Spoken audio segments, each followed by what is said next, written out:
Arman Khatri. I've given. Yes, sir, got it. Okay, better.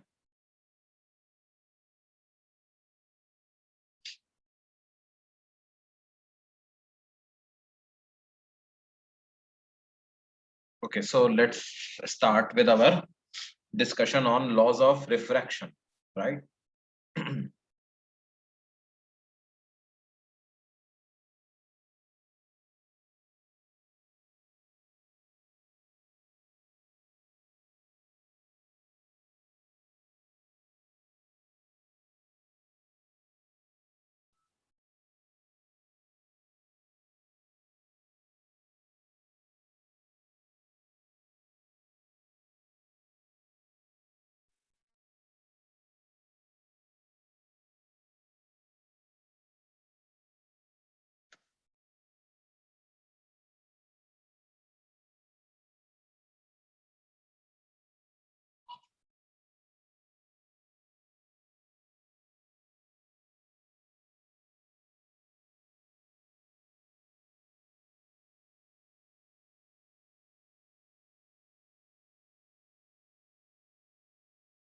हमने दो loss पढ़े थे। पहला incident ray refracted ray and the normal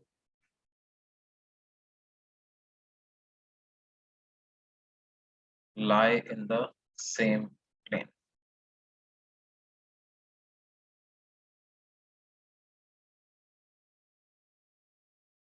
और दूसरा हमने पढ़ा था which was Snell's law. ये क्या कहता है? Signs of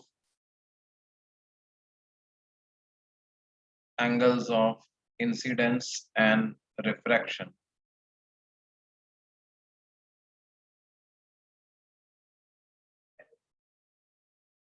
in fact ratio of signs of angles of incidence and refraction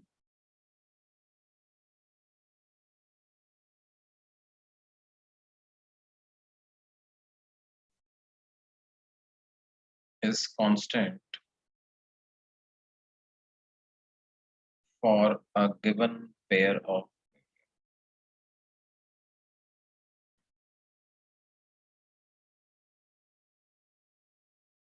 and it is equal to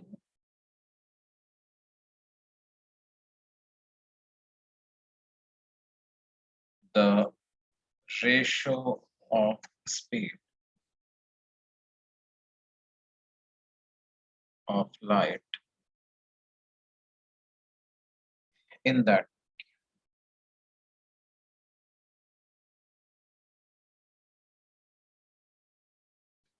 right? So basically what they want to say is that if this is the boundary which separates two medium 1 from medium 2, medium 1 has refractive index n1, medium 2 has refractive index n2, तो ये angle है I, इधर angle बनता है कुछ R, medium 1 में speed v1 है, medium 2 में स्पीड है v2, तो हम क्या लिखेंगे sin I by sin R बराबर है v1 by v2 के। एंगल ऑफ इंसिडेंस चेंज करोगे तो एंगल ऑफ रिफ्रैक्शन भी चेंज होगा, लेकिन उनका रेशो कांस्टेंट रहेगा। और स्पीड जो होती है किसी भी मीडियम में, उसको मैं speed of light in vacuum divided by refractive index of that medium ऐसा लिख सकता हूँ, और v2 को लिख सकते हैं c डिवाइडेड बाय n2। तो ये c से c कैंसिल हो जाएगा, ये वैल्यू किसके बराबर आ जाएगी बच्चों n2 बाय n1 के। तो लॉ जो है उसको कुछ इस तरह से भी लिखा जा सकता है n1 sin I is equal to n2 sin R. Okay, this law is also called as Snell's law.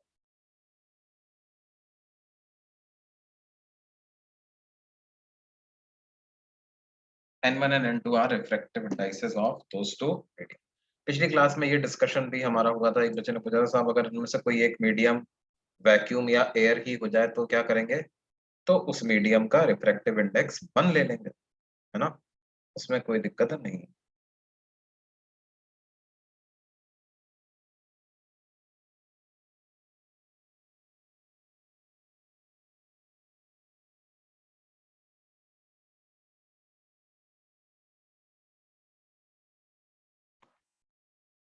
ठीक है, देखो इसके क्या इम्प्लीकेशंस हैं, किस तरह से क्वेश्चन भी पूछे जा सकते हैं और क्या इससे अपन इन्फर कर सकते हैं। लेट्स से ये है एयर और यहाँ पर है कोई liquid, there is some liquid which has refractive index √2 and हमें दिया हुआ है कि एक रे ऑफ लाइट है जो कि एयर में ट्रेवल करती हुई आ रही है और नॉर्मल के साथ एंगल बना रही है कितना, 45 डिग्री। तो हमें पता लगाना है find the angle of refraction,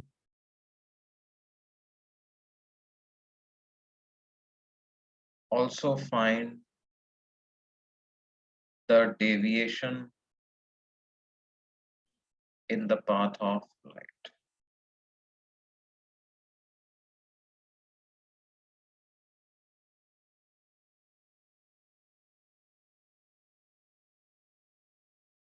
ठीक है, तो इसका सॉल्यूशन बड़ा आसान है, we simply apply Snell's law. Snell's law क्या कहता है, n1 into sine i is equal to n2 into sine r. तो n1 यहाँ पे किसका हो जाएगा, एयर का, वो हो गया 1। What is sine i, sine 45 degree. n2 क्या हो जाएगा इस लिक्विड का, तो that is √2 into sine r, वो हमें पता लगाना है। साइन 45 1/√2, ये बराबर हो गया √2 इंटू साइन आर के, मतलब साइन आर की क्या वैल्यू आ गई, 1/2, मतलब आर कितना आ गया बेटे, 30 डिग्री के बराबर एंगल ऑफ रिफ्रैक्शन आ गया। ठीक है, रे गेट्स रिफ्लेक्टेड एट कितना एंगल बेटे, 30 डिग्री एंगल पे रे रिफ्रैक्ट हो जाएगी। रे गेट्स रिफ्रैक्टेड एट एंगल 30। इसको हम यहाँ पे नहीं ड्रॉ करते हैं, let us not draw it here. इसको अपन ड्रॉ करते हैं as part of my solution.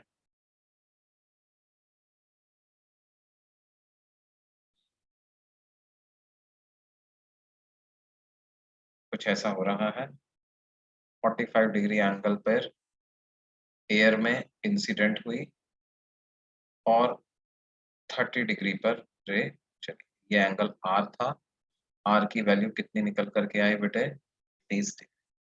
This is air, this was liquid of refractive index.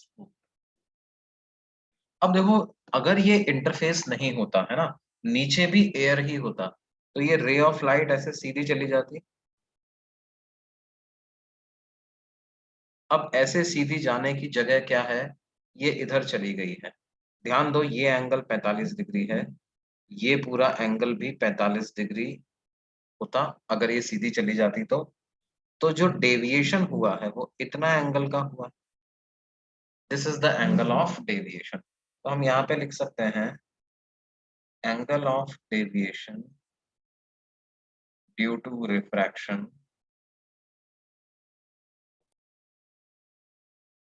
Is 45 degree minus 30 degree, that is कितना, 15 डिग्री। इन विच डायरेक्शन, किस direction में हुआ है ये, क्लॉकवाइज और एंटी क्लॉकवाइज,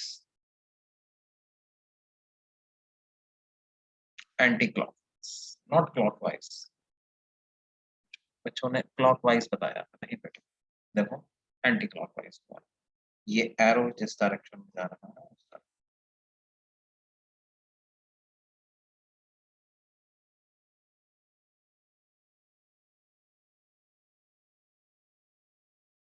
ओके, गुड। अब देखो ये हमेशा क्या होगा कि जब भी रे कम रिफ्रैक्टिव इंडेक्स के मीडियम से ज्यादा रिफ्रैक्टिव इंडेक्स के मीडियम में जाएगी, है ना। एयर का रिफ्रैक्टिव इंडेक्स कम है, लिक्विड का रिफ्रैक्टिव इंडेक्स ज्यादा है, या हम यूं कहें ऑप्टिकली रेयरर मीडियम से ऑप्टिकली डेंसर मीडियम में जाएगी, तो it will bend towards the normal. ठीक है, ये रूल हमेशा हमें ध्यान रखना है। whenever ray of light whenever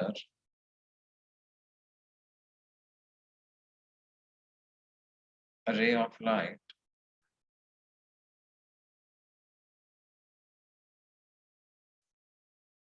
travels from optically rarer to denser medium,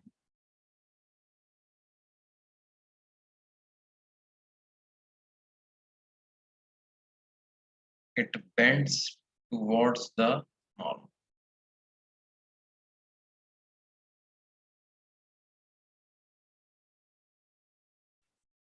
and vice versa, उल्टा भी उतना ही ट्रू है। डेंसर से रेयरर मीडियम में जाएगी, और ध्यान दो ये ऑप्टिकली डेंसर है, इसका जो मास पर यूनिट वॉल्यूम है उससे कोई लेना देना नहीं है। ये डेंसर अपन रिफ्रैक्टिव इंडेक्स के हिसाब से बोल रहे हैं, जिसका रिफ्रैक्टिव इंडेक्स ज्यादा है उसको कहेंगे कि वो ऑप्टिकली ज्यादा डेंसर मीडियम है। ठीक है,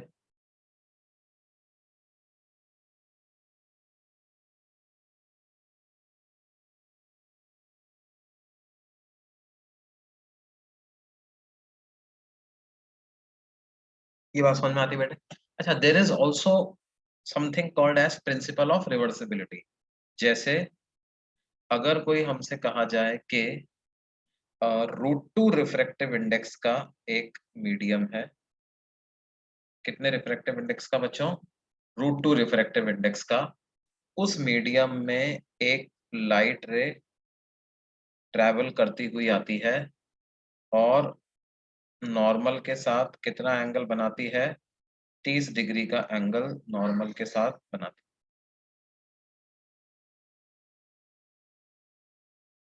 है और वहां से जाती है एयर में। ठीक है, तो हमें पता लगाना है क्या, हमें पता लगाना है कि एयर में क्या एंगल ऑफ रिफ्रैक्शन आएगा। इसको ट्राई करो बेटे, take in 2 minute, I am giving you 2 minute.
45 degree, yes, many of you have calculated, it will come out to be कितना बेटे, 45 डिग्री। हम सीधे स्नेल्स लॉ लगा करके भी देख सकते हैं, और अभी मैं एक थ्योरम बताऊंगा उससे भी आप देख सकते हो। स्नेल्स लॉ हम लगा दें तो अभी एंगल ऑफ इंसिडेंस 30 डिग्री हो जाएगा, तो हम क्या लिखेंगे, √2 into sine 30 degree is equal to 1 into sine r. तो ये आ जाएगा √2 into 1/2 equal to 1 into sine r. तो 1/√2 इज साइन आर। तो आर बराबर आ जाएगा 45 डिग्री। तो ये कुछ ऐसा है ना। ये आर है अगर, तो आर कितना आ रहा है बेटे 45 डिग्री। यहाँ पर जैसा कि आप देख सकते हो नॉर्मल से अवे चली गई है ये है। ओरिजिनल पाथ इसका ऐसा था। This was original path. Now it has now bent away from normal. Why? Because it was travelling from denser medium to rarer medium. And what is angle of deviation? Angle of deviation is this much, right? It is equal to angle of deviation is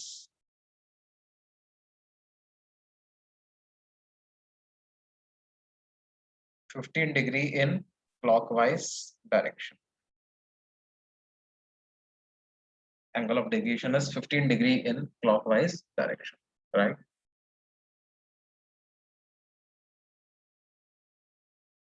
ये बात समझ में आ रही है भाई सब बच्चों को? देखो, अगर यहाँ पर एक प्रिंसिपल होता है which is called as principle of reversibility.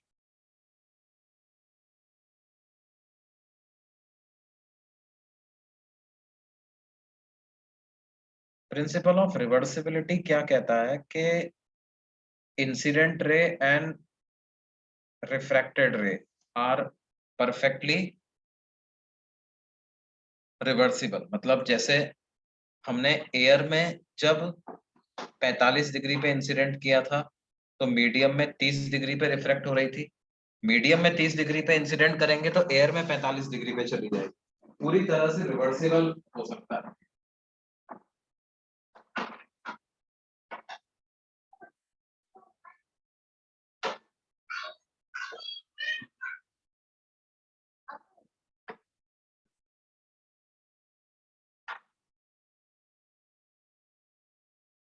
ठीक है बेटे, ये प्रिंसिपल ऑफ रिवर्सिबिलिटी समझ में आया सबको?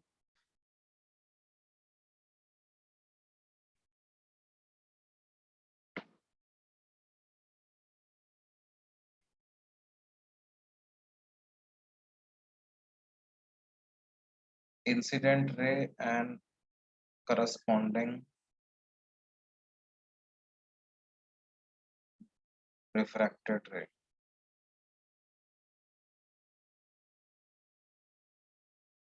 are perfectly interchangeable.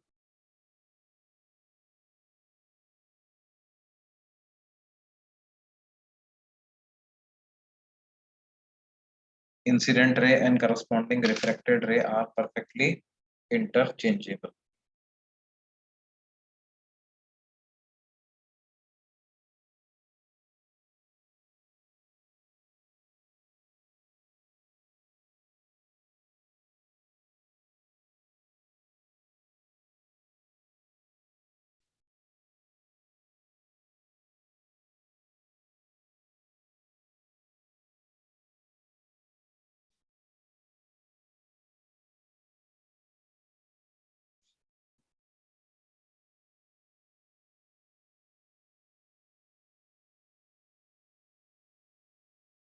Okay.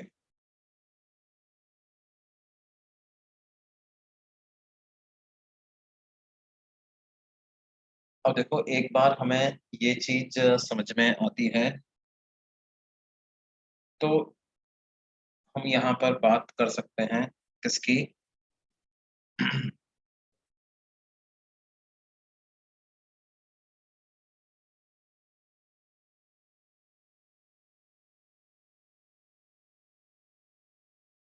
Refraction by a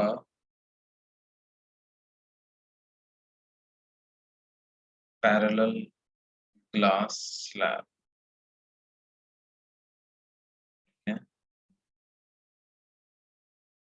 Refraction by a parallel glass slab.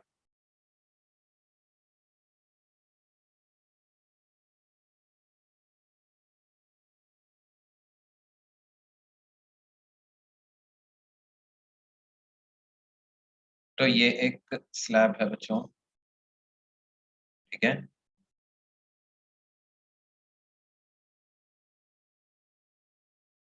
This is a glass slab,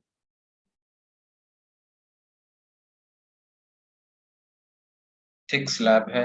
इसकी थिकनेस जो है कुछ टी के बराबर हमें, और रिफ्रैक्टिव इंडेक्स इसका है एन जी। ये इसका रिफ्रैक्टिव इंडेक्स। इस ग्लास स्लैब पर और इसके आसपास कोई मीडियम है ना। एयर भी हो सकता है, कोई और सराउंडिंग्स का कोई और मीडियम भी हो सकता है, ठीक है। मान लेते हैं कि कोई और मीडियम है जिसका रिफ्रैक्टिव इंडेक्स है NS.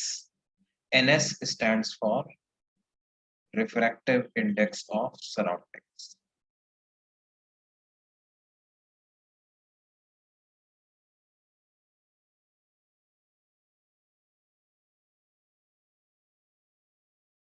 and Ng stands for refractive index of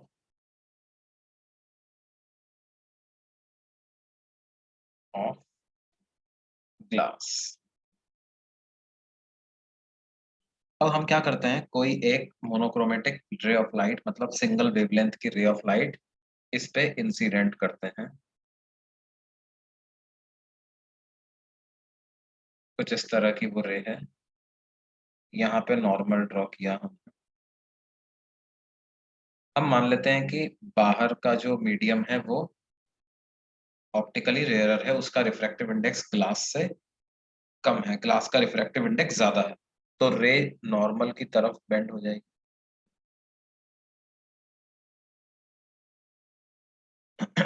अगर ये एंगल यहाँ पर आई बन रहा है और स्लैब के अंदर जो रिफ्रैक्शन हुआ उस एंगल को आर हम मान लें, इधर परपेंडिकुलर हम ड्रॉ करें,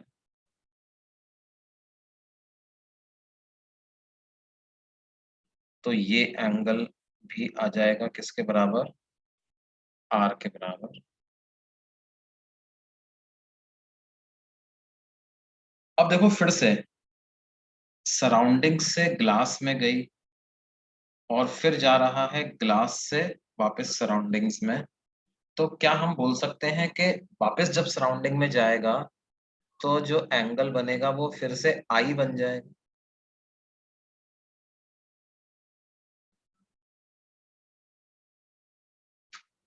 है ना।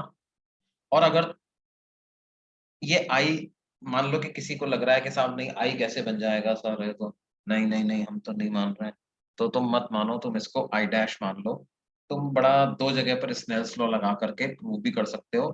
पहले ए पॉइंट पर स्नेल्स लॉ लगा दो, बाद में इस बी पॉइंट पर स्नेल्स लॉ लगा देंगे।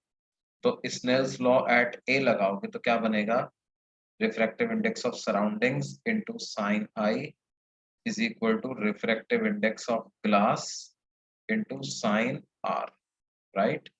ये एक इक्वेशन आ गई।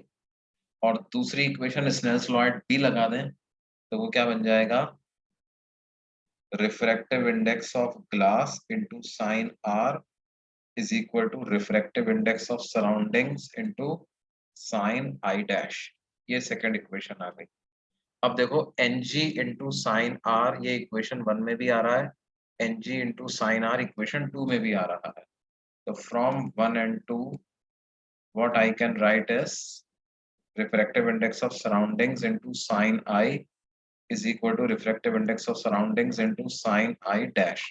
तो रिफ्रैक्टिव इंडेक्स ऑफ सराउंडिंग से refractive index of surrounding cancel हो गया, आई बराबर हो जाएगा किसके, i dash. I is equal to i dash. ये बात समझ में आती है बच्चों।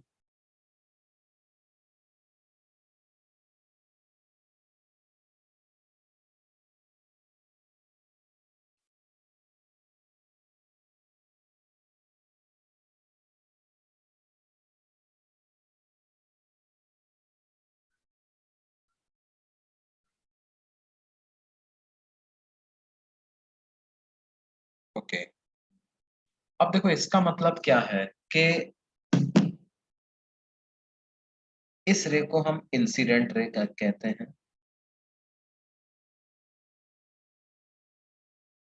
और ये जो स्लैब से बाहर निकली है इसको इमरजेंट रे कहते हैं। इसको क्या कहते हैं बच्चों? Emergent ray. तो देखो, क्या हम देख पा रहे हैं कि incident ray and emergent ray they are parallel to each other? Incident ray and emergent ray are parallel to each other because I dash is equal to I, है ना? देखो, ये दोनों नॉर्मल एक दूसरे के पैरेलल हैं ही, और इन दोनों नॉर्मल के साथ ये दोनों रे बराबर बराबर एंगल बना रहे हैं। इसका मतलब these two lines are also parallel to each other. इसका मतलब क्या हुआ? देखो, अगर एक ग्लास स्लैब के दोनों तरफ सेम सराउंडिंग्स हैं और कोई लाइट रे मैं ग्लास स्लैब पे इंसिडेंट करूं, तो ग्लास स्लैब उस लाइट रे को कुछ नेट डेविएट नहीं कर पाएगी।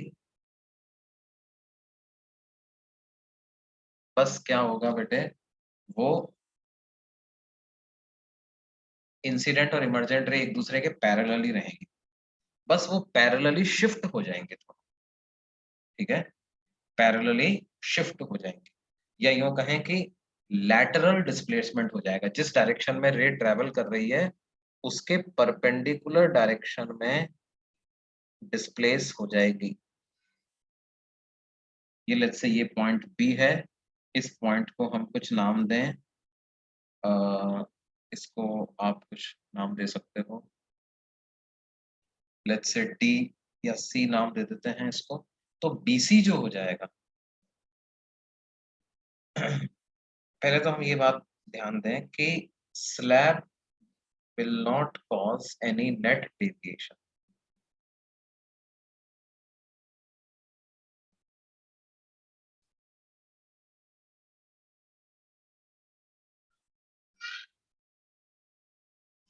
Slab will not cause any net deviation, है ना? हाँ, देयर विल अकर अ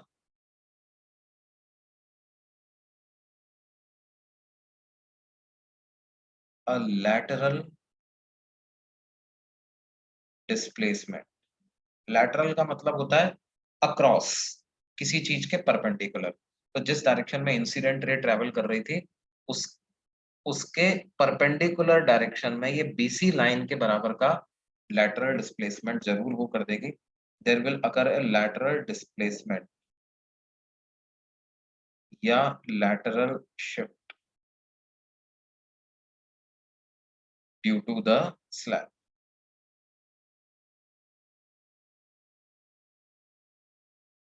ये बात समझ में आती है? लैटरल शिफ्ट,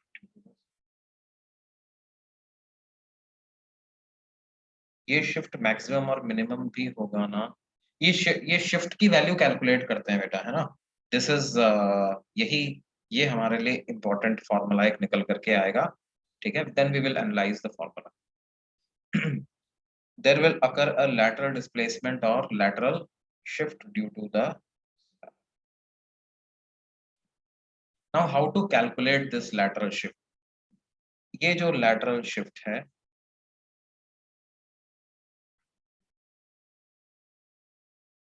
lateral shift को मैं BC के बराबर लिख सकता हूँ, है ना? and we can draw the diagram quickly again। ये मेरी स्लैब है और हमने क्या किया, लाइट रे को इंसिडेंट किया इस पर at some point A at angle I, और फिर क्या होता है, ये किसी आर एंगल पे रिफ्रैक्ट होती है, और जैसा कि हमने देखा था फिर से कितने एंगल पे ये इमर्ज हो जाती है, it again emerges at angle.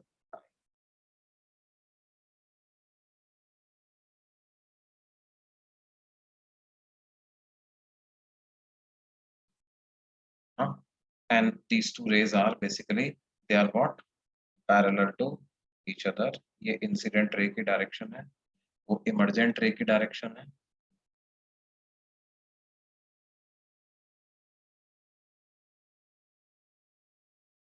And now ये पॉइंट था बी, और हमने कहा था साहब क्या हो रहा है, ये परपेंडिकुलर मैंने गिराया यहाँ पर, तो BC आता है। BC को मैं बोल रहा हूँ लैटरल शिफ्ट, इसकी वैल्यू कैलकुलेट करनी है। अच्छा, ये ए पॉइंट पर जो नॉर्मल टू द स्लैब है ना, इसको आगे एक्सटेंड कर देता हूँ और इसको मार्क कर देता हूँ पॉइंट डी। ठीक है, और स्लैब की जो थिकनेस है वो हमें टी दिया हुआ है। Now consider triangle ADB, consider triangle ADB, right. ये जो ADB ट्राइंगल है, क्या ये एक राइट एंगल ट्राइंगल है? Yes, this is a right angle triangle. तो इस राइट एंगल ट्राइंगल में आप cos r की वैल्यू कंसिडर करें। Consider cos r। cos r क्या होता है? Adjacent side upon hypotenuse. तो it will come out to be AD divided by AB, AD divided by AB base upon hypotenuse. AD जो है, ये जो AD लेंथ है, ये तो थिकनेस ऑफ द स्लैब के बराबर ही, तो इसको हम लिख देंगे cos r is equal to thickness of the slab divided by AB। इसका मतलब AB की क्या वैल्यू आ जाएगी? T divided by cos r। AB is equal to T divided by cos r। Now consider triangle ABC।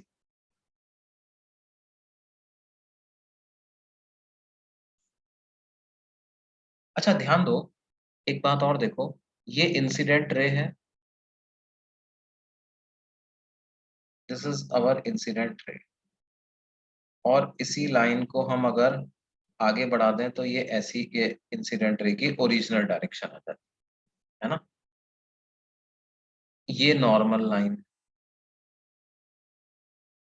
तो अगर मैं ये पूरा एंगल निकालूं, तो ये वाला एंगल और ये एंगल आई, क्या ये वर्टिकली अपोजिट एंगल्स हैं? This entire angle and this angle, are they vertically opposite angles? ये वर्टिकली अपोजिट एंगल्स हैं, है ना। और अगर ये वर्टिकली अपोजिट एंगल हैं, तो ये जो एंगल बन रहा है यहाँ पे, ये कितना हो जाएगा? क्या ये एंगल को I माइनस आर ऐसा लिख सकता हूँ? This angle BAC, it will become I minus R. Now in the triangle ABC, हमें BC की वैल्यू पता लगानी है, और AB मैंने यहां से पता लगा दिया था।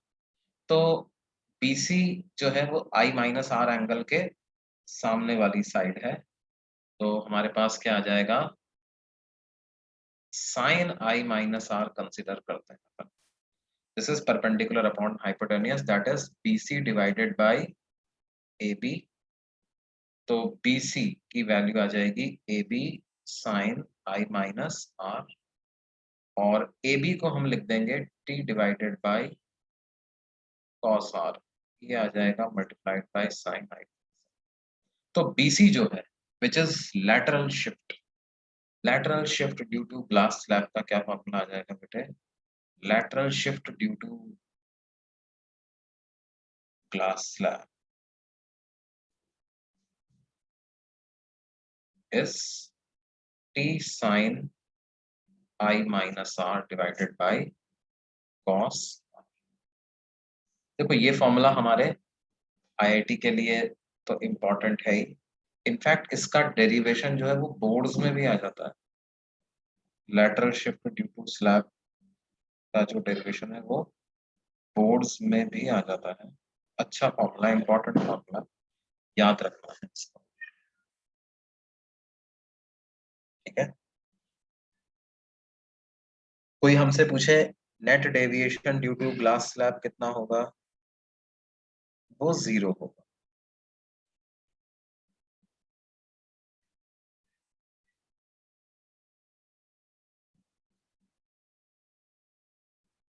Net deviation due to glass slab is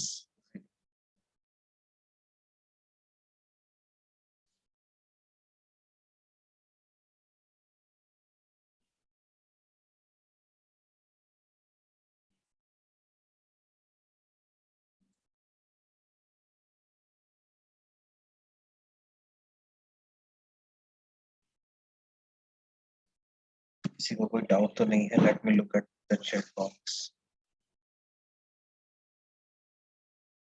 I minus R लिख रहे हैं कुछ बच्चे। I minus R is not net deviation बेटे। देखो क्या हुआ, ग्लास स्लैब ने ए पॉइंट पे आई माइनस आर डेविएशन किया। अ, देखो ए पॉइंट पर आई माइनस आर डेविएशन किया किस डायरेक्शन में? एंटी क्लॉकवाइज डायरेक्शन में। फिर बी पॉइंट पर दोबारा से आई माइनस आर डेविएशन हो गया किस डायरेक्शन में? Clockwise direction.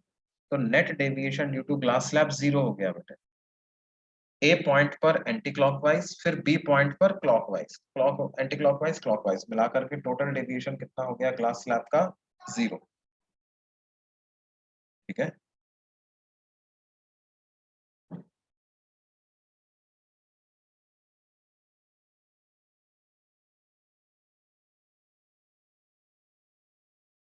ओके, तो देखो क्वेश्चन किस तरह का बनेगा इस पे। मान लो हमें कहा जाए कुछ ऐसा कि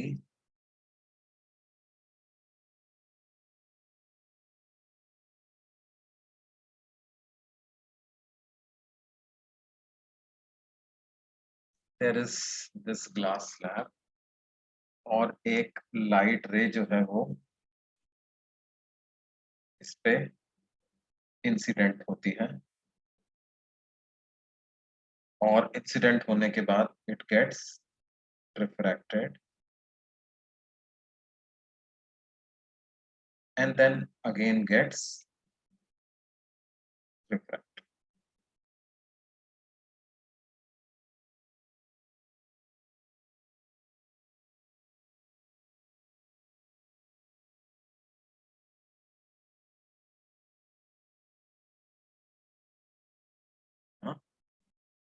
कुछ ए पॉइंट पे इंसिडेंट हुई, बी पॉइंट से बाहर निकली।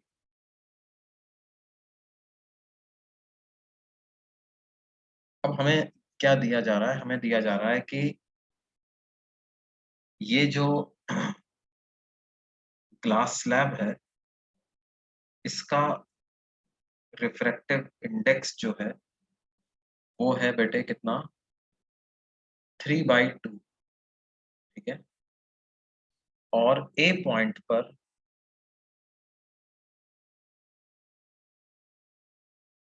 जो एंगल ऑफ इंसिडेंस था, let's say that was 30 degree. तो हमें ये पता लगाना है, दो बातें पता कर। और एयर एयर में ट्रेवल कर रही थी। पहली चीज हमें पता करनी है, find the time taken by the ray of light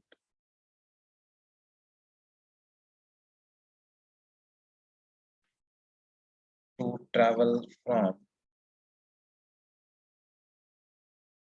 A to B। और दूसरा हमें पता करना है, find the deviation and lateral displacement due to the slab। ये हमें पता करना है। अच्छा, लास्ट पेज नोट कर रहे थे क्या कुछ लोग? ओके, मैं थोड़ी देर लास्ट पेज पे रुकता हूँ।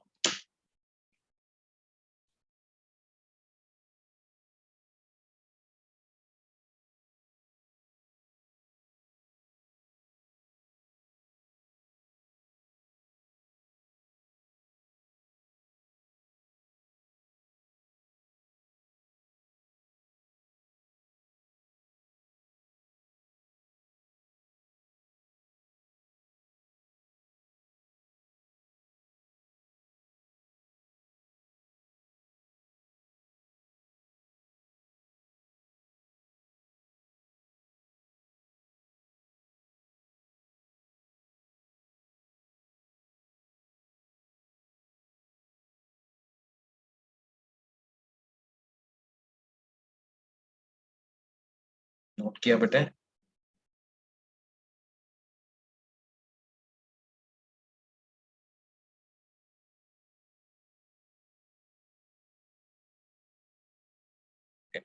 हाँ, ये बिल्कुल कुछ लोगों ने फर्स्ट पार्ट का आंसर भी बताया है।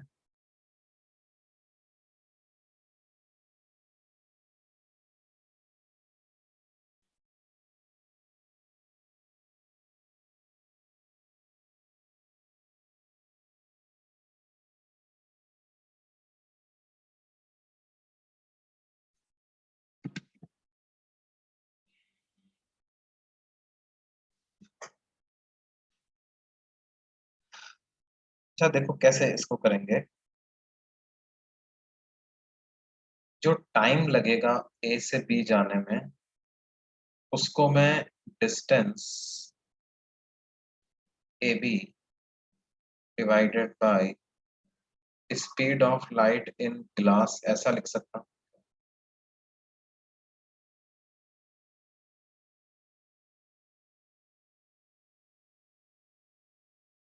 Speed of light in glass, इसका क्या एक्सप्रेशन हो जाएगा? ये हो जाएगा speed of light in vacuum और air divided by refractive index of glass, and speed of light in vacuum और glass is 3 into 10 raised to the power 8 meter per second divided by refractive index of glass is 3/2। तो ये आ जाएगा 2 into 10 की power 8 metre पर second. ये speed of glass ऐसी।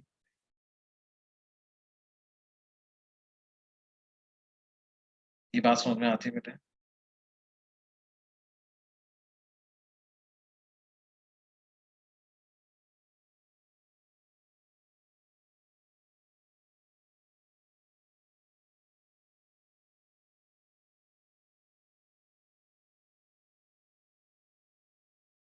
अब अगर ये डिस्टेंस ए बी पता चल जाए तो हमारा काम हो जाएगा, है ना? अब ये ए बी डिस्टेंस पता कैसे लगाएं?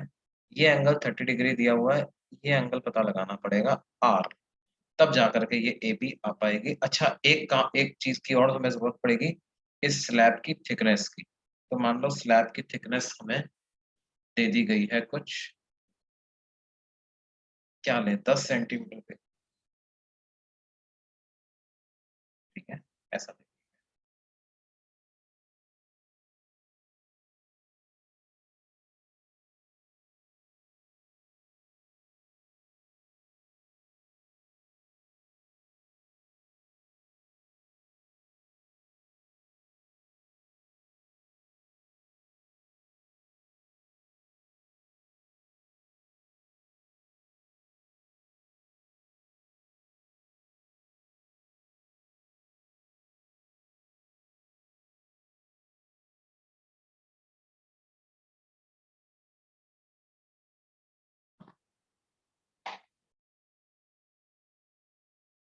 अब देखो, हम स्नेल्स लॉ लगाएं, Snell's law eight A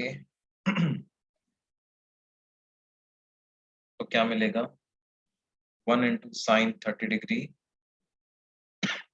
is equal to refractive index of glass 3/2 into sin r।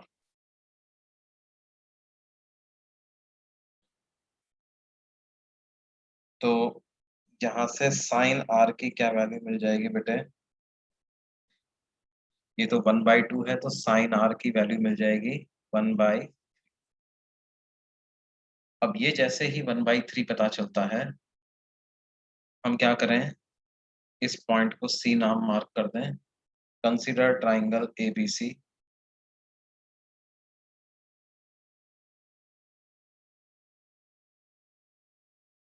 हमें AC पता है और AB पता कर लगाना है।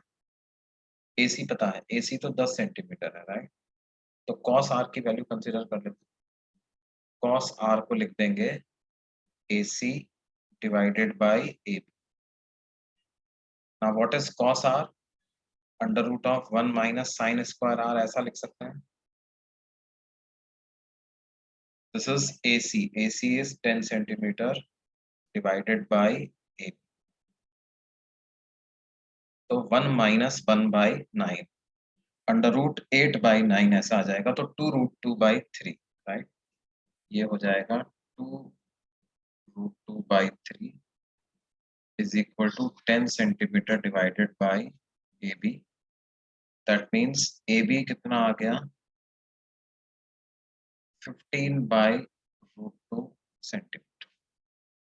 देखो पिछले पेज पे मैं रुकता हूँ, इसको समझ लो। ये बात समझ में आई या नहीं? पहले मैंने क्या किया, ग्लास में क्या स्पीड थी वो निकाल दिया, क्या फॉर्मूला लगाया, B is equal to C/N, speed in glass is equal to speed in vacuum divided by refractive index of glass. और फिर उसके बाद हमने A पॉइंट पर स्नेल्स लॉ लगा दिया, 1 into sine 30 is equal to 3/2 into sine r, से sine r की वैल्यू पता चल। हमें ए बी पता लगाना है, ए सी दिया हुआ है, तो मैंने ट्राइंगल ABC कंसिडर किया, उसमें कॉस आर की वैल्यू निकाली। तो कॉस आर को क्या लिखूंगा, base upon hypotenuse, that is AC upon AB, right. तो वहां से AB हमें पता चल गया कितना, AC divided by cos r. Cos r को साइन आर के टर्म्स में मैंने लिख दिया। कैसे लिख लिया, √1 minus sine square r. Sine r की वैल्यू यहाँ से पुट कर दी, तो ये बन गया √1 minus 1/9 equal to 10 divided by 8।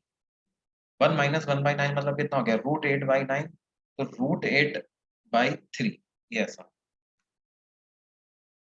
2√2/3 equal to 10 centimetre by AB, तो AB की क्या वैल्यू आ जाएगी बेटे, 15/√2। यहाँ तक क्लियर है भाई सबको?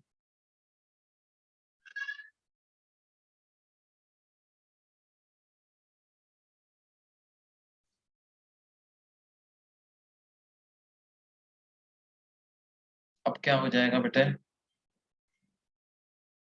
टाइम अगर पता लगाना है तो AB divided by speed of light in glass, that is 15 divided by √2 centimetre है, और speed of light in glass कितना है, 2 इंटू 10⁸ मीटर पर सेकेंड, या तो सेंटीमीटर को भी मीटर में कन्वर्ट कर लो, तो 15/√2 into 10⁻⁻² metre divided by 2 into 10⁸ metre पर सेकेंड। तो मेरे को टाइम कितना पता चल जाएगा, टाइम पता चल जाएगा 15 डिवाइडेड बाय 2√2 इंटू 10⁻⁻10 सेकेंड्स। इतना टाइम लगेगा इसको A से B तक जाने। रही बात शिफ्ट की, तो शिफ्ट का क्या फॉर्मूला होता है बेटे, T sine I minus r divided by cos r, ये सेकंड पार्ट था इसका। लैटरल शिफ्ट थिकनेस है 10 सेंटीमीटर। अब साइन I माइनस आर, देखो आर की कोई ऐसा स्टैंडर्ड एंगल तो आ नहीं रहा था, है ना। हाँ, साइन आर जरूर आ रहा था, कितना, 1/3 के बराबर, और कॉस आर की वैल्यू आई थी 2√2/3 के बराबर। तो हम साइन I माइनस आर को एक्सपैंड कर दें, लिख दें कैसा, साइन A माइनस बी से एक्सपैंड करते हैं, तो sine A cos B minus cos A sine B divided by cos R। ये इस तरह का एक्सप्रेशन आएगा। तो ये हो जाएगा 10 सेंटीमीटर। इन सब की वैल्यू पुट करते चले जाओ। I तो 30 डिग्री था, तो साइन I हो जाएगा 1/2। कॉस R की वैल्यू सीधे पुट कर देते हैं, 2√2/3 माइनस कॉस 30 डिग्री को लिख देंगे √3/2 multiplied by sine are is 1/, divided by कितना, divided by cos R, that is 2√2/, right. तो देखो यहाँ से ये 1/3 1/3 और 1/3 तो कैंसिल हो जाएगा, और इसको आप ऐसे लिख सकते हो 10 सेंटीमीटर, ये लिखा हुआ है 2√2/2 माइनस √3/2, तो 2√2 माइनस √3 डिवाइडेड बाई 4, क्या ये ऐसा आ जाएगा, this much centimeter will be the lateral shift. ये इसका आंसर है। इस प्रकार से सॉल्व करना पड़ेगा बेटे, है ना? समझ में आया सबको?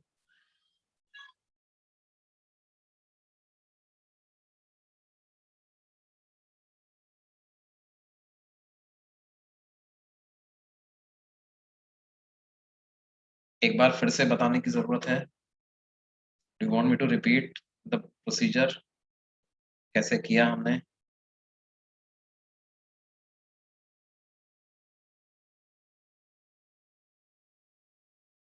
समझ गया। Okay okay good.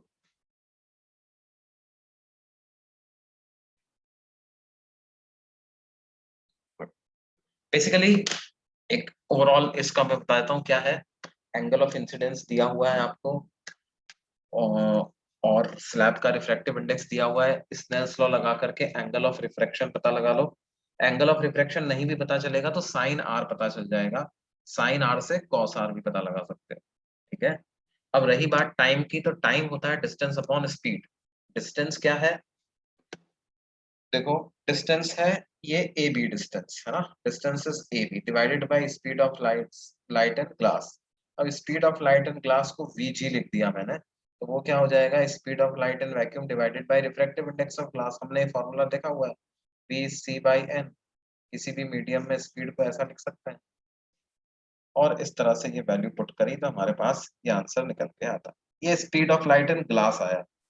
अब मुझे डिस्टेंस ए बी पता लगाने के लिए एंगल आर की जरूरत पड़ेगी, तो मैंने क्या किया? स्नेल्स लॉ लगा करके साइन आर पता लगा लिया, वो 1/3 आया।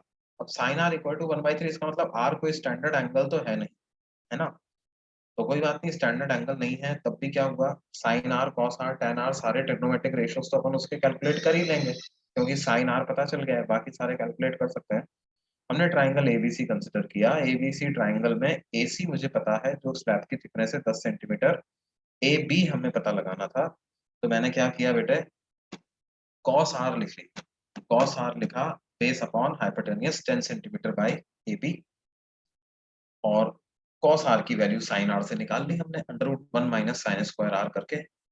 ये √1 माइनस साइन स्क्वायर आर करके कॉस आर ये पुट किया। इससे मेरे पास क्या वैल्यू आ गई बेटे? ये दो अलग अलग स्टेप्स है ना, ये अलग स्टेप है, नीचे वाले अलग step। इससे मेरे को ए बी की वैल्यू पता चल गई, 10 divided by 2√2/3।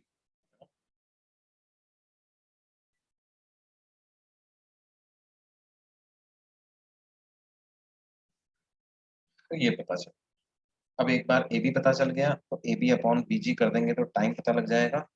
15/√2 divided by 2 into 10⁸, 15/2√2। अच्छा, सेंटीमीटर को मीटर में कन्वर्ट करना नहीं भूलना है, ठीक है? ये बात ध्यान रखनी है, उससे टाइम आपके पास बड़ी आसानी से आ जाएगा। फिर शिफ्ट कैसे निकालें? शिफ्ट होगा T sine i minus r upon cos r. ये वैल्यू पुट करते चले जाओ, इससे आपके पास शिफ्ट की वैल्यू पता चल जाएगी। साइन आई माइनस आर का एक्सपेंशन तो बताइए हमें, साइन ए माइनस बी का फॉर्मूला लगाया, sign A cos B minus cos A sine B, और इन सब की वैल्यूज जस्ट हम यहाँ पर पुट करते जा रहे हैं, आंसर में रहेगा। सर रिफ्रैक्टिव इंडेक्स की वैल्यू हमेशा रिलेटिव लेते हैं ना? रिफ्रैक्टिव इंडेक्स की वैल्यू रिलेटिव, हम्म, भाई देखो, रिलेटिव भी ले सकते हैं, है ना? और एब्सोल्यूट रिफ्रैक्टिव इंडेक्स का मतलब क्या होता है? Relative refractive index with respect to vacuum, है ना? हाँ, जो तुम्हारा ये जो स्टेट बोर्ड का बुक है या एनसीईआरटी में कभी कभी इस तरह का सिंबल यूज कर लेते हैं, कैसे कि म्यू जी, और यहाँ पर लिख दिया कुछ एयर ऐसा। तो इसका मतलब क्या है? ग्लास का refractive index with respect to air, है ना? इस तरह का सिंबल भी कभी कभी यूज कर लिया जाता है, ठीक है?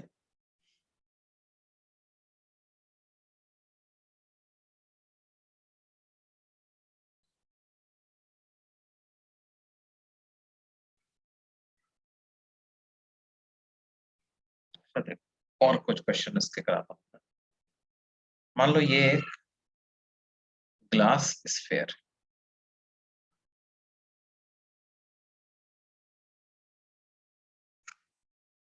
ठीक है बेटे, और इसका रिफ्रैक्टिव इंडेक्स जो है वो हमें दिया हुआ है, हम ले लेते हैं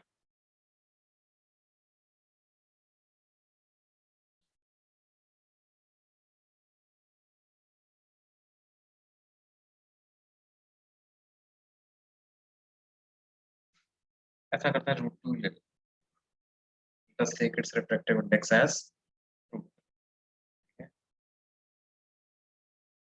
अब देखो ये इसका सेंटर है वो, और एक लाइट रे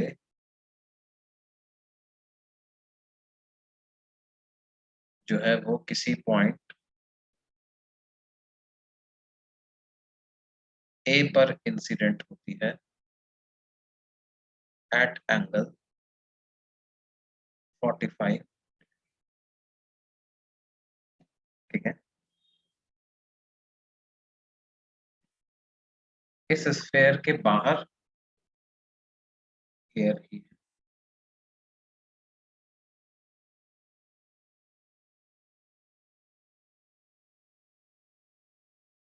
इस स्फेयर की रेडियस हमें दी हुई है 10 सेंटीमीटर। रेडियस कितनी दी हुई है बेटे? 10 सेंटीमीटर। तो हमसे क्या पूछा जा रहा है? Calculate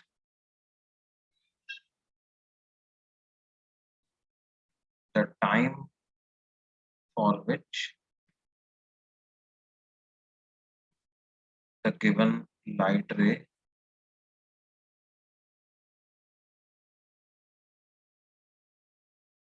remains inside the sphere.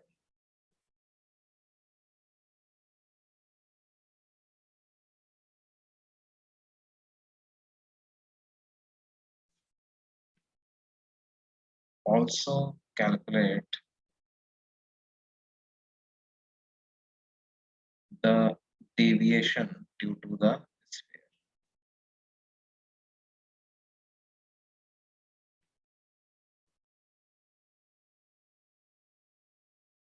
Also calculate the deviation due to the sphere. तो बेटा इसे कैसे कैलकुलेट करेंगे हम?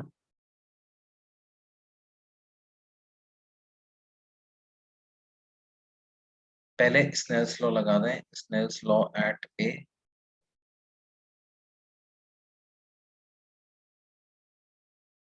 ठीक है। अच्छा, नॉर्मल कैसे ड्रॉ करेंगे? How will you draw normal at A? क्योंकि स्नेल्स लॉ लगाने के लिए एंगल ऑफ इंसिडेंस की जरूरत पड़ेगी ना। क्या मैं बोल सकता हूँ कि ये जो लाइन मैंने बना रखी है, the line O A is normal to the sphere at A?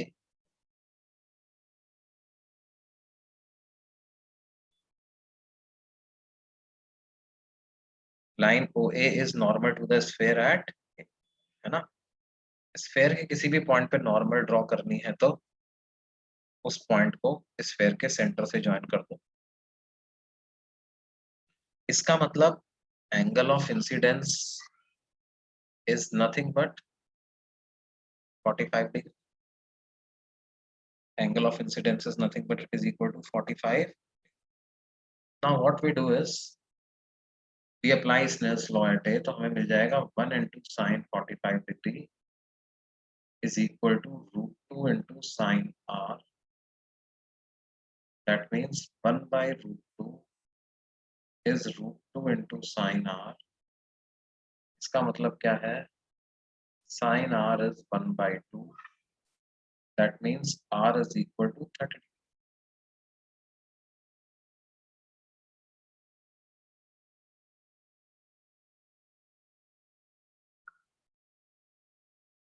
ये एंगल कितना आ जाएगा बेटे? 30 डिग्री के बराबर ये एंगल, ठीक है। अब देखो ये किसी बी पॉइंट पे जाकर के वापस से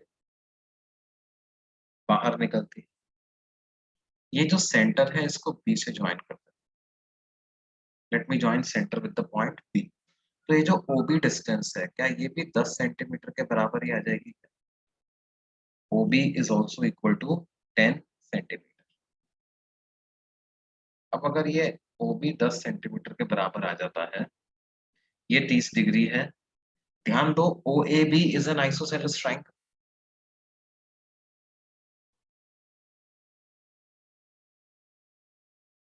Why? Because OA is equal to OB is equal to 10 centimetre, दोनों ही रेडियस है। इसका मतलब क्या है? अच्छा, OB line OB is normal at B। इसका मतलब क्या है बेटे कि ये जो B पे जो एंगल बन रहा है, ये यहाँ पर एंगल ऑफ इंसिडेंस हो गया, and this angle will be nothing but this will also be equal to 30। ये एंगल भी कितना हो जाएगा? 30 डिग्री, क्योंकि ये दोनों साइड्स बराबर हैं तो इनके सामने वाले एंगल्स भी बराबर। ठीक है। अब देखो फिर से वही वाली बात है, एक तरीके से रिवर्सिबिलिटी जैसा ही है। 45 डिग्री पे एयर में चल रही थी तो 30 डिग्री पर इस स्फेयर में एंटर करी, और 30 डिग्री पर स्फेयर में जा रही है तो एयर में फिर से कितने एंगल पे बाहर निकलेगी? क्या मैं बोल सकता हूँ कि जब ये रे बाहर निकलेगी तो ये एंगल जो है ये फिर से 45 डिग्री हो जाए? This angle will again become कितना? 45।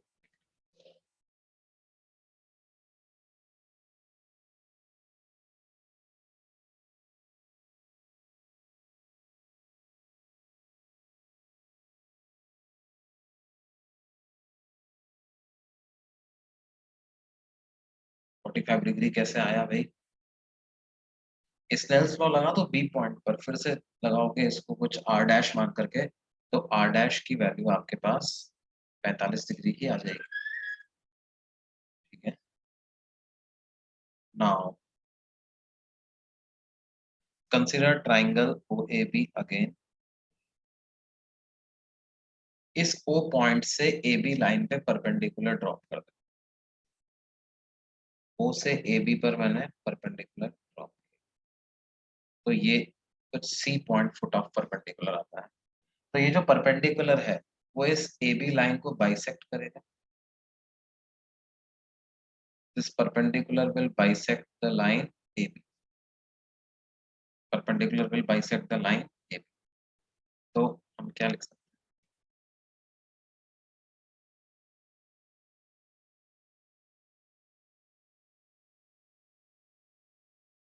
cos r की वैल्यू कंसीडर करो। cos r is AC divided by A। r को 30 डिग्री लिख दें तो √3/2 is equal to AC divided by A। What is AO? AO is 10 centimetre. तो AC की क्या वैल्यू आ जाएगी बेटे? 10/2 मतलब 5√3 सेंटीमीटर। ये AC की वैल्यू, AC की वैल्यू आ जाएगी 5√3 सेंटीमीटर। क्या ये बात समझ में आती है बच्चों?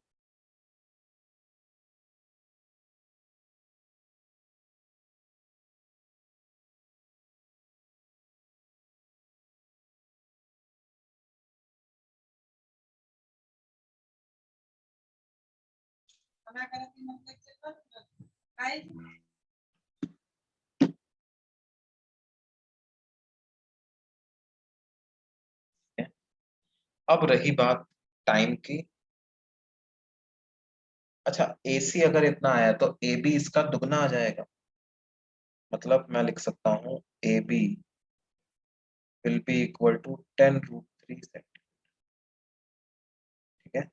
अब टाइम निकालने की अगर बात है तो टाइम हो जाएगा AB divided by speed of light and glass. AB हमने निकाला था 10√3 सेंटीमीटर, उसको मीटर में कन्वर्ट करने के लिए 10⁻⁻² से मल्टीप्लाई कर दो divided by speed of light and glass. तो वो हो जाएगा speed in vacuum divided by refractive index of glass. तो ये है 10√3 into 10⁻⁻² metre divided by 3 into 10⁸ divided bye.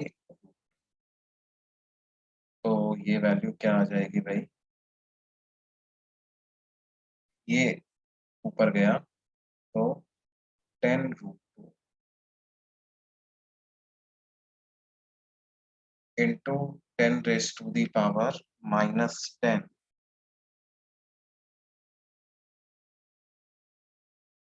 Divide by second.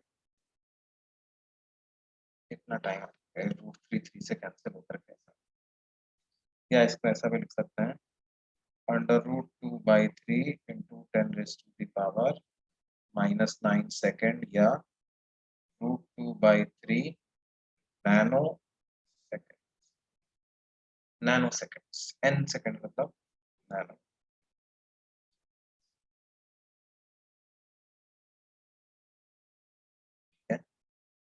Now we talk about deviation. Deviation कितना होगा, तो हाउ टू राइट डेविएशन, जैसे ये सेंटर,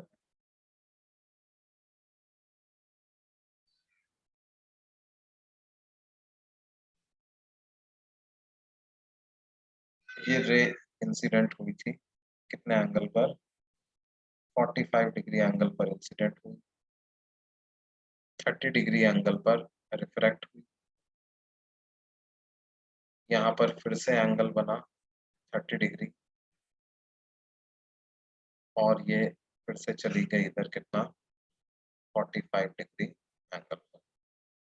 अब देखो ए पॉइंट पर, देखो डेविएशन किस डायरेक्शन में हुआ, क्लॉकवाइज या एंटी क्लॉकवाइज। ए पॉइंट पर इंसिडेंट रे को आगे बढ़ा दो, किस डायरेक्शन में डेविएशन हुआ बेटे, क्लॉकवाइज या एंटी क्लॉकवाइज।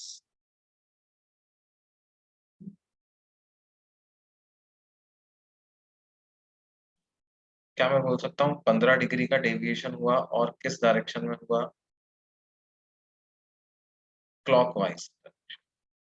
ठीक है, बी पॉइंट पर अगर आप बात करोगे तो बी पॉइंट पर रे को सीधा आगे बढ़ा दो, और ये ऐसे जाता है, तो डेविएशन एट बी फिर से क्लॉकवाइज डायरेक्शन में हुआ, और फिर से 15 डिग्री,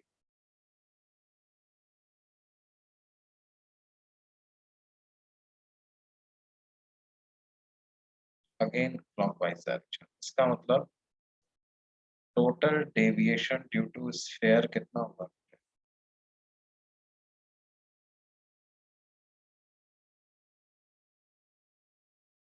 ये हो गया 30 degrees in clockwise direction. Total deviation due to sphere हो गया कितना, 30 डिग्रीज इन क्लॉकवाइज।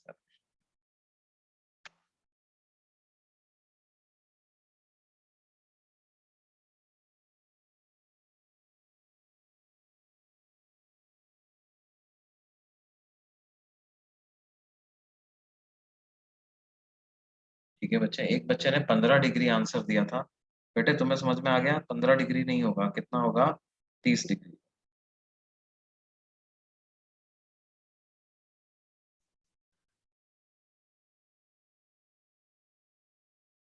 15 डिग्री एक बार क्लॉकवाइज, 15 डिग्री दोबारा क्लॉकवाइज, 2 बार 15 डिग्री का डेविएशन, तो नेट डेविएशन कितना हो गया बच्चों, 30 डिग्री का।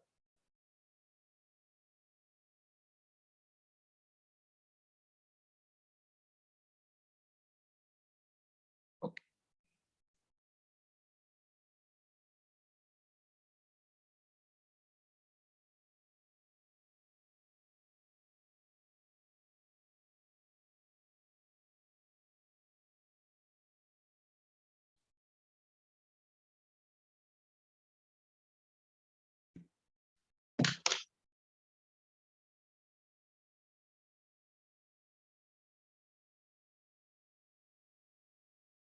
सारी लाइट बाहर नहीं निकलेगी, कुछ लाइट तो हमेशा ही अंदर रहेगी, तो फिर टोटल टाइम नहीं कैलकुलेट कर सकते ना सर।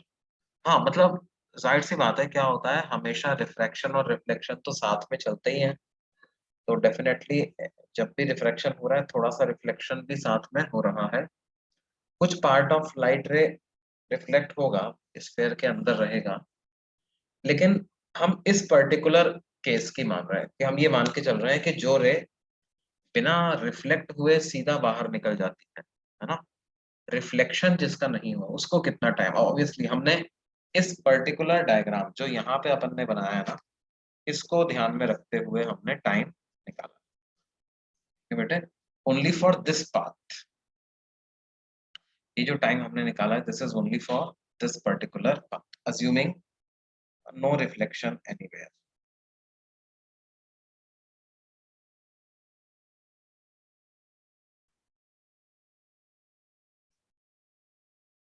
ठीक है? बाकी what you are saying is correct, है ना? ऑफ कोर्स कुछ रे ऐसी भी होगी जो कि सर रिफ्रैक्शन ज्यादा होगा या रिफ्लेक्शन? देखो, इस पर्टिकुलर केस में तो हम बोल सकते हैं कि रिफ्रैक्शन ही ज्यादा होगा, है ना? क्योंकि मिरर टाइप की सरफेस है, हाईली पॉलिश्ड सरफेस अगर होती है तो फिर रिफ्लेक्शन ज्यादा होता है ना? लेकिन हमें दिया हुआ है ट्रांसपेरेंट ग्लास स्फेयर, तो ट्रांसपेरेंट ग्लास स्फेयर तो मतलब हम क्या मान सकते हैं कि ज्यादातर लाइट रिफ्रैक्ट ही।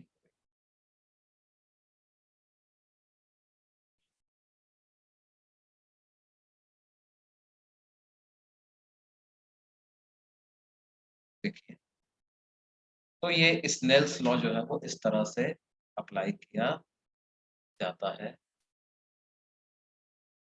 अब देखो, हम बात करते हैं इमेज फॉर्मेशन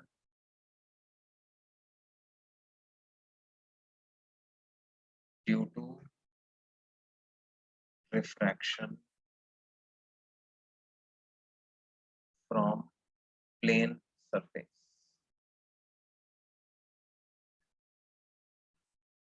ठीक है?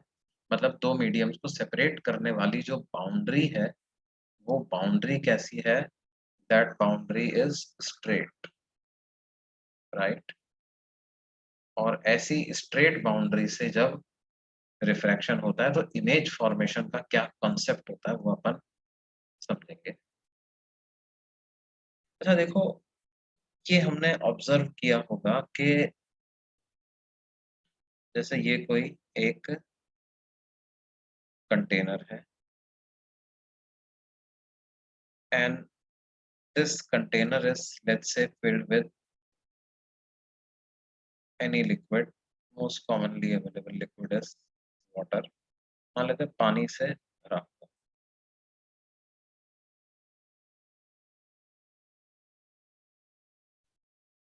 और क्या है, इसके बेस में कोई कॉइन रखा, और यहाँ से देयर इज सम ऑब्जर्वर जो कि इस कॉइन को देखता है। तो क्या हमें पता है कि ये कॉइन जो है it appears to be raised, है ना, उठा हुआ दिखाई देता है। ठीक है? जितनी एक्चुअल डेप्थ में है उससे कम डेप्थ पे है ऐसा लगता है। To the observer shown in figure,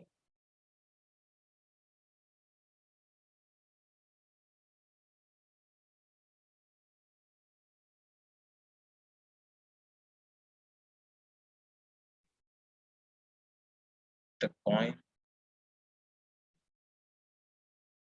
will appear to be raised।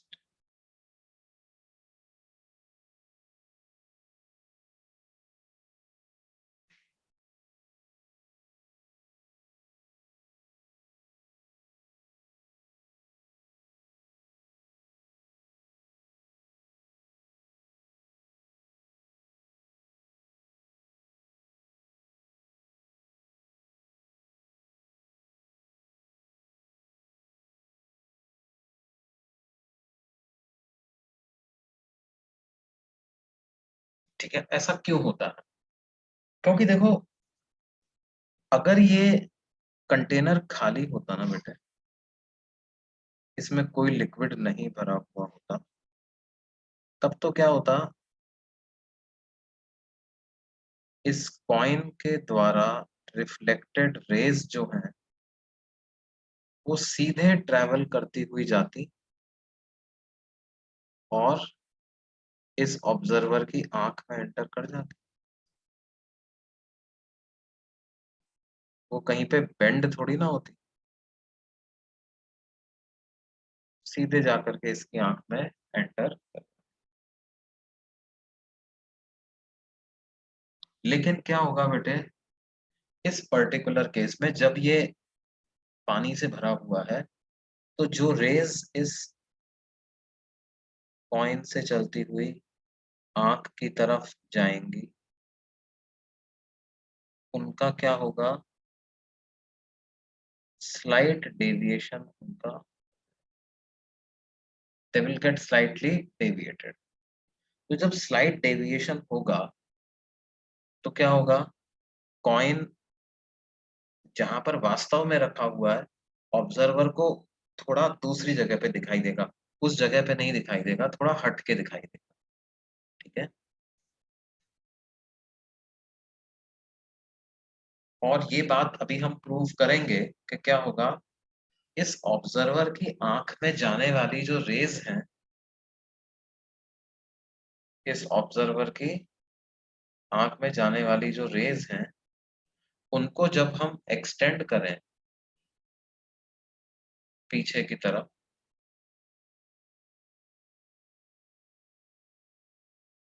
तो क्या होगा, वो रेज जो है वो यहाँ से आते हुए नहीं लगेंगी, वो रेज कुछ इस पॉइंट से आती,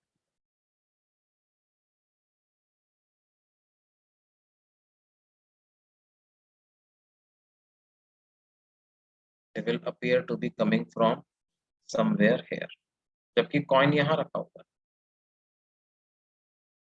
है ना।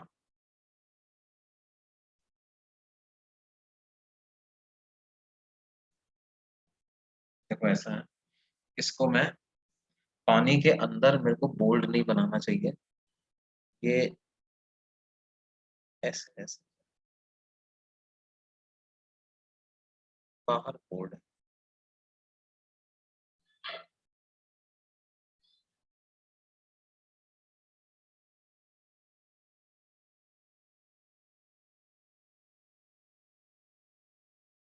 है ना। एक्चुअल में ये रे कॉइन से ही चली थी, लेकिन बेंड, इस तरह बेंड होने के बाद ऐसी बन गई।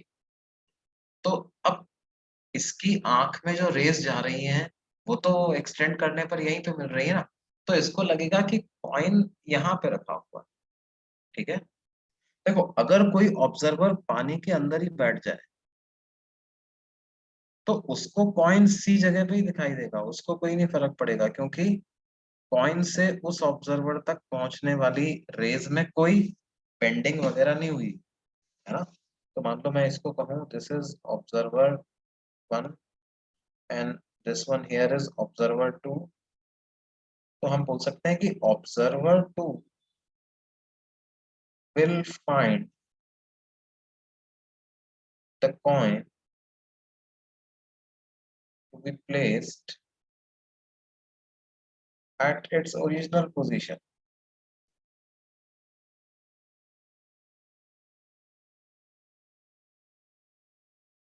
See, whereas observer 1 will find the coin to be placed at the position C dash, अपनी यूजुअल पोजीशन पे नहीं दिखाई देगा, थोड़ा रेस्ड लगेगा उसको। ठीक है बेटे, अब ये एग्जैक्टली exactly कैसे रेस लगेगा वो अपन देखते हैं। ये हमारे पास कंटेनर हो गया,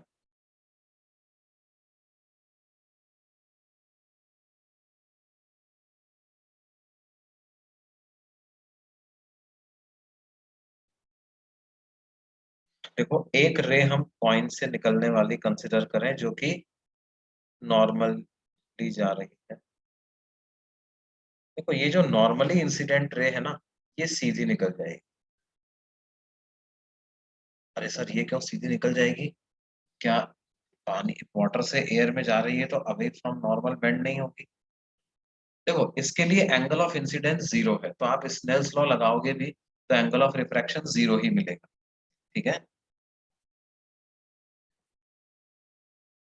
कोई और रे अगर मैं कंसिडर करूं, मान लो मैंने ये वाली रे कंसिडर करी, तो ये वाली रे क्या होगा, it will bend away from the normal. ठीक है। ये रे कुछ ऐसे चले, ये अवे फ्रॉम नॉर्मल।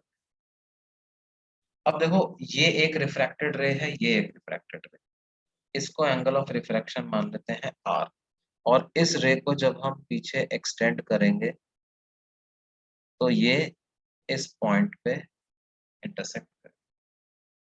ये ऑब्जेक्ट है और ये उसकी इमेज है ना। और ध्यान दो ये इमेज सिर्फ बाहर बैठे ऑब्जर्वर को ही दिखाई देगी, पानी के अंदर वाले को तो ओ ही दिखाई देगा। पानी के बाहर वाले को सिर्फ आई दिखाई देगा और पानी के अंदर वाले को सिर्फ ओ दिखाई देगा।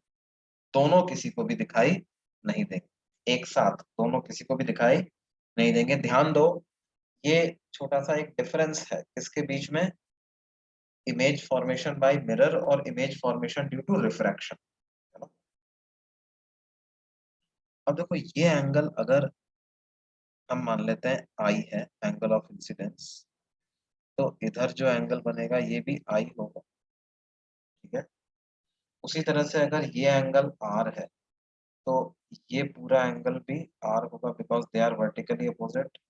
और ये एंगल आर है तो यहाँ पर जो एंगल बन रहा है ये भी आर हो जाएगा because these angles are alternate. अब ये ए है, ये now look at triangle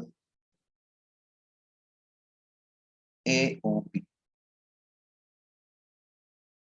triangle A O B की बात करते हैं, ए ओ।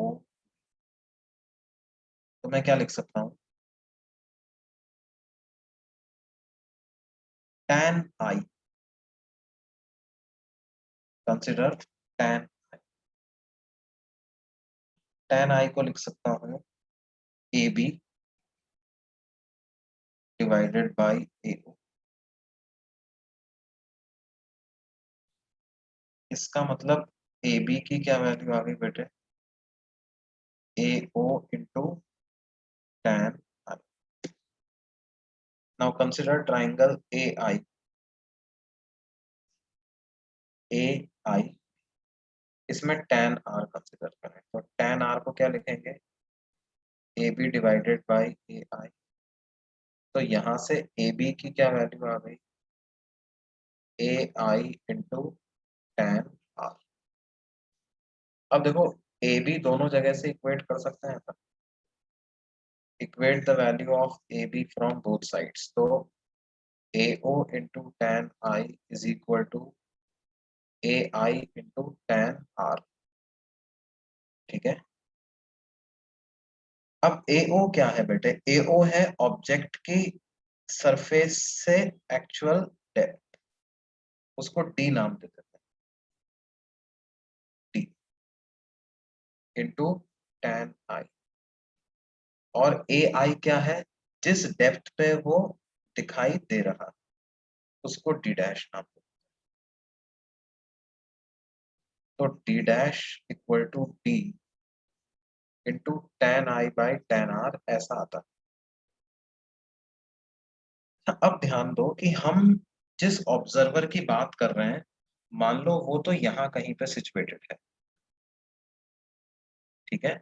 वो क्या कर रहा है, वो लगभग परपेंडिकुलरली रेस को देख रहा है, मतलब उसकी आंख में या तो ये नॉर्मल वाली रे जाएगी या फिर ऐसी रे जाएगी जो बहुत कम एंगल बना रही होगी, 1 डिग्री 2 डिग्री 3 डिग्री टाइप का एंगल बना रही होगी। तो फॉर नॉर्मल व्यूइंग,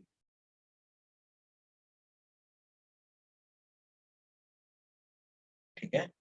नॉर्मली जब व्यू किया जा रहा है तो I and R will be very small angles, I and R will be very small angles, right, क्योंकि ये बहुत छोटे एंगल्स हैं। तो tan I by tan R को approximately sin I by sin R लिख सकते हैं, और sin R by sin R का रेशियो क्या हो जाएगा बेटे, जो रिफ्रैक्टिव इंडेक्स का इनवर्स रेशियो है उसके बराबर आ जाएगा, यानी refractive index of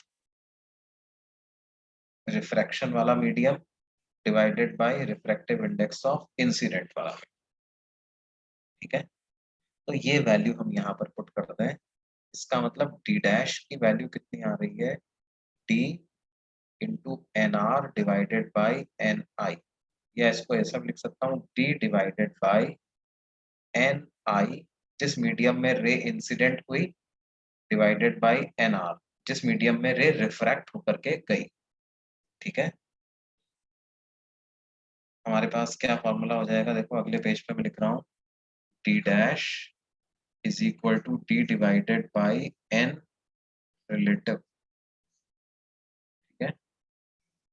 what is N relative, N relative is N I divided by N R. बेटे डी डैश क्या है, डी डैश को apparent depth from the surface ऐसा बोल सकते हैं। डी डैश क्या है, डी क्या है, D is actual depth from the surface, ठीक है। और एन आई क्या है, N I is refractive index of medium in which incident rays travel, ठीक है। ये डेफिनेशन बड़े ध्यान से याद रखना। एन आर क्या है, refractive index of medium in which refracted rays,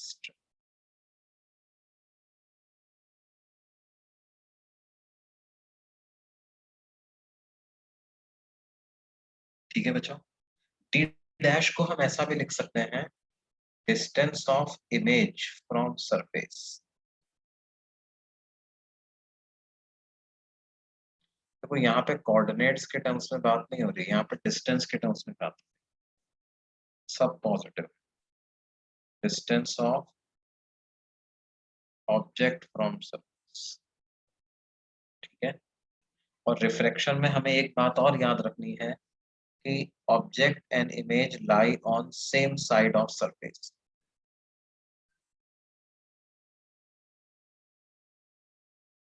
will lie on the same side of the surface, ठीक है। जैसे ऑब्जेक्ट भी सरफेस के नीचे था, इमेज भी सरफेस के नीचे ही बनेगी। हाँ, ये वाला फॉर्मूला अप्लाई करने के पहले हमें एक कंडीशन जरूर ध्यान रखनी है, क्या, that observer is viewing the image normally, है ना। ऐसे जैसे ये अगर कंटेनर है तो हम ये मानेंगे कि ऑब्जर्वर यहाँ कहीं पे है, ये अगर ऑब्जेक्ट इस कंडीशन के लिए ट्रू है। अगर कोई हमसे यूं पूछ ले कि भाई ये कंटेनर है, यहाँ ऑब्जेक्ट रखा हुआ है और ऑब्जर्वर इधर से झांक रहा है, ऐसे देख रहा है, तो फिर हम ये वाला फॉर्मूला यूज इस केस के लिए करें, है ना, क्योंकि हमने माना है कि एंगल ऑफ इंसिडेंस छोटा बन रहा है, applicable for small angle of incidence.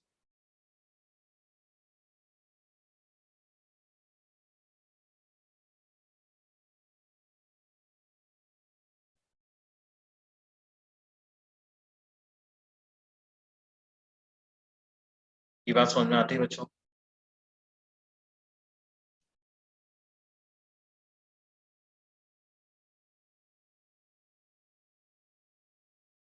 Okay, पिछली स्लाइड एक बार देख लो। लेक्चर है आप लोगों का 6 बजे से, है ना? हम बस यहीं पे खत्म कर रहे हैं आज के लिए। आ,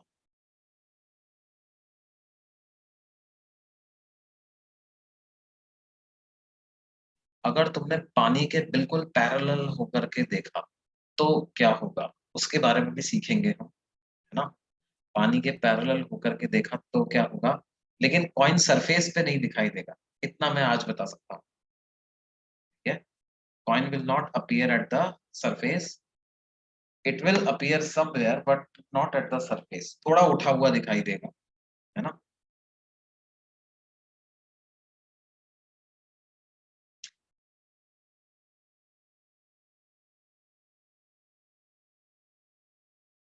ठीक है, हाँ ये जरूर बोल सकते हो कि ऑलमोस्ट सरफेस के पास में दिखाई देगा, ऑलमोस्ट सरफेस। ये पूछ रहे हैं सर जब स्मॉल एंगल नहीं होगा तब tan वाला फॉर्मूला लगेगा ना? हाँ, तब tan वाला फॉर्मूला लगेगा, है ना? वो हमें कहेंगे, जनरली इस तरह के क्वेश्चंस में ऐसा लैंग्वेज दे दिया जाता है कि अ, आपको क्या कंसिडर करना है, अ, कौन सी रिफ्रैक्टेड रे कंसिडर करनी है, ये दे दिया जाता है। ठीक है ना? जनरली हम tan वाला फॉर्मूला उस केस में लगा पाते हैं।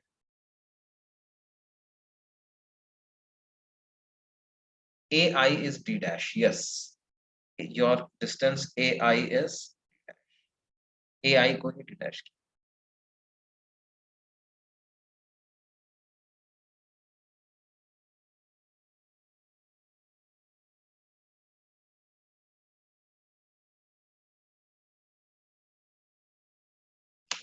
ओके बेटा, ठीक है, तो आज के लिए that's it from my side, और बाकी अपन अगली क्लास में कंटिन्यू करेंगे। अगली क्लास में कोशिश करो वो होमवर्क कर लाओ यार, पुराना वाला, है ना?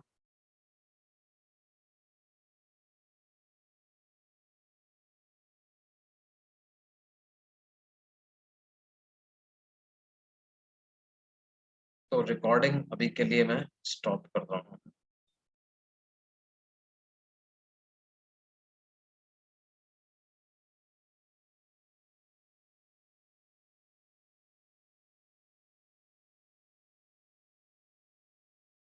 Bye bye everyone, take care.